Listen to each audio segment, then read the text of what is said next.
जय सिया राम। मैं के ससुरे सकल सुख, जब ही जहां मनुमान तह तब रही सुखे न सिया, जब लगी विपत्ति बिहान। सीता जी के मायके पिता के घर और ससुराल में सब सुख है। जब तक वह विपत्ति दूर नहीं होती तब तक वे जब जहां जी चाहे वहीं सुख से रहेंगे। राजा ने जिस दीनता और प्रेम से विनती की है, वह दीनता और प्रेम कहां नहीं जा सकता। हे कृपा निधान से रामचंद्र जी ने पिता का संदेश सुनकर सीता जी को करोड़ों यानी अनेकों प्रकार से सीख दी। सास ससुर गुरु प्रिय परिवारो, फिर तो सब कर मिटय खबारो। सुनि पति बचन कहती बैदे, सुनहु प्राणपति परम स्नेह। उन्होंने कहा, जो तुम घर लौट आओ तो सास ससुर गुरु प्रियजन एवं कुटुंबी सबकी चिंता मिट जाए। पति के वचन सुनकर जानकी जी कहती है, हे प्राणपति, हे परम स्नेही, सुनिए।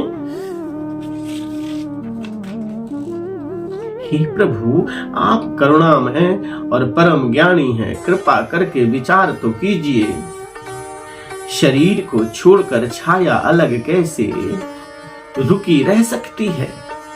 सूर्य की प्रभा सूर्य को छोड़कर कहां जा सकती है?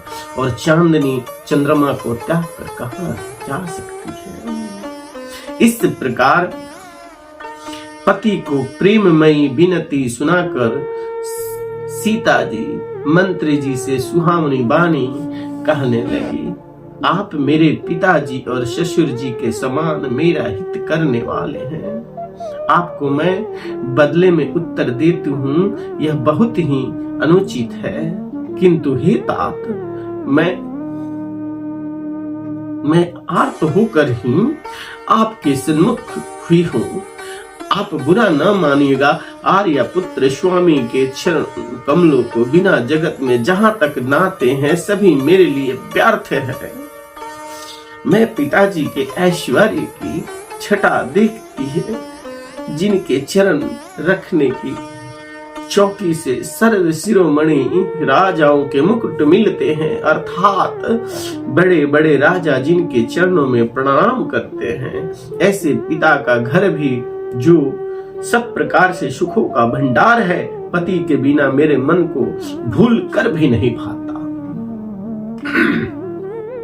मेरे ससुर कौशल राज चक्रवर्ती सम्राट हैं, जिनका प्रभाव 14 लोकों में प्रकट है। इंद्र भी आगे होकर जिनका स्वागत करता है और अपने आधे सिंहासन बैठने के लिए स्थान देता है।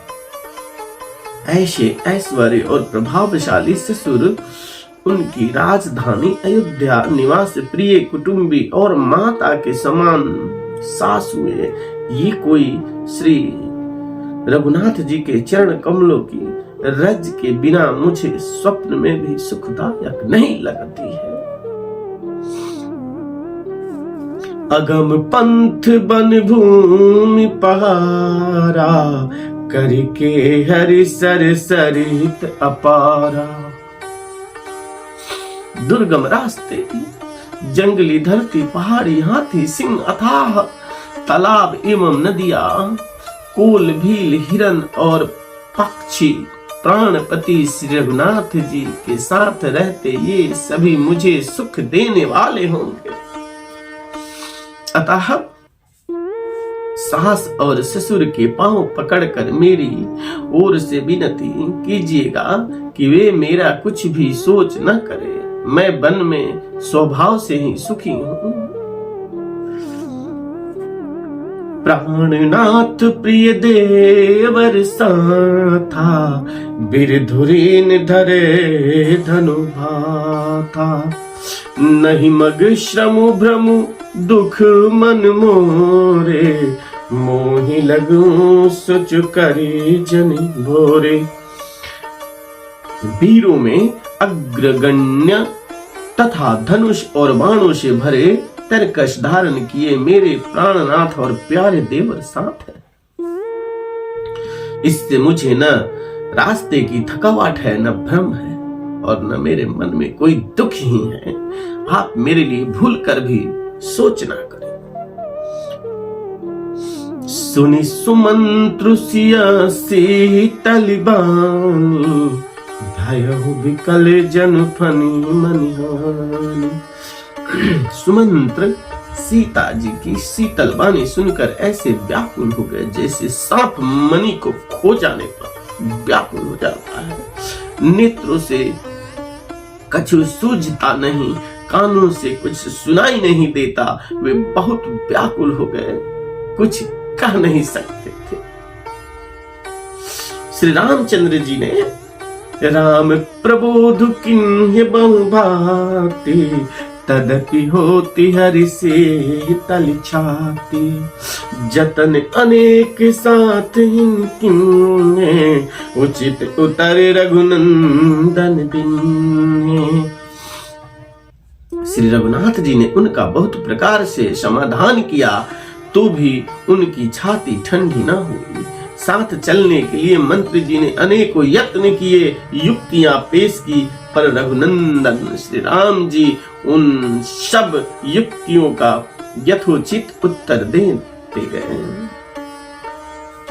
श्री राम जी मेटी जाई नहीं राम रजाई, कठिन करम गति कछु बरसाई।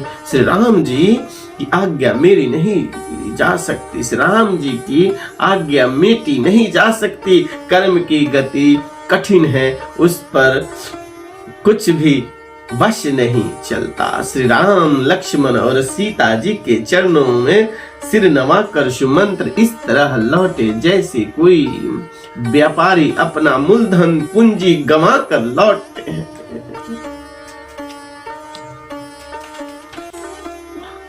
सुमंत्र ने रथ को हांका, घोड़े श्री रामचंद्र जी की ओर देख देख कर हिनहिनाते हैं। यह देखकर निषाद लोग विषाद के वश होकर सिर धुन धुन कर पीट पीट कर पछताते हैं। जिनके वियोग में पशु इस प्रकार व्याकुल है, उनके वियोग में प्रजा माता पिता कैसे जी रहेंगे। श्री रामचंद्र जी ने जबरदस्ती सुमंत्र को लौटाया, तब आप गंगा जी के तीर पर आए। मांगी नाव न केवट आना, कहीं तुम्हारे परम मैं जाना। चरण कमल रज कहूँ सब कहीं, मानुष करनि मोह कछ अहीं।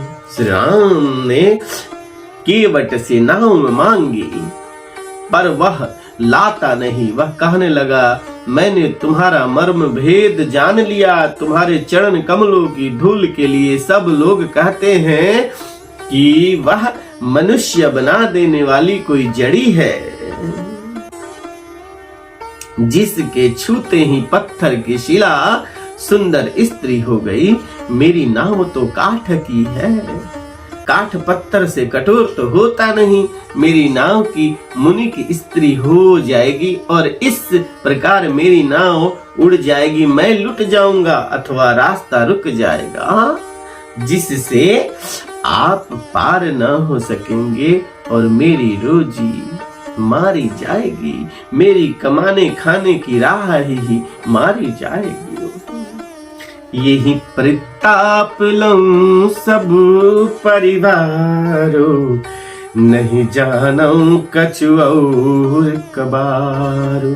मैं तो इसी नाव से सारे परिवार का पालन पोषण करता हूँ, दूसरा कोई धंधा नहीं करता और मैं जानता भी नहीं। हे प्रभु, यदि तुम अवश्य ही पार जाना चाहते हो तो मुझे पहले अपने चरण कमल पखारने दो, यानी धो लेने दो। हे नाथ, मैं चरण कमल धोकर आप लोगों को नाव पर चढ़ा लूंगा।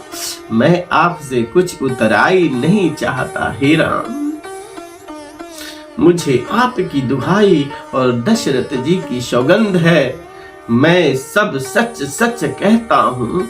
लक्ष्मण भले ही मुझे तीर मारे, पर जब तक मैं पैरों को पखार न लूंगा तब तक हे तुलसीदास के नाथ, हे कृपालु, मैं पार नहीं उतारूंगा।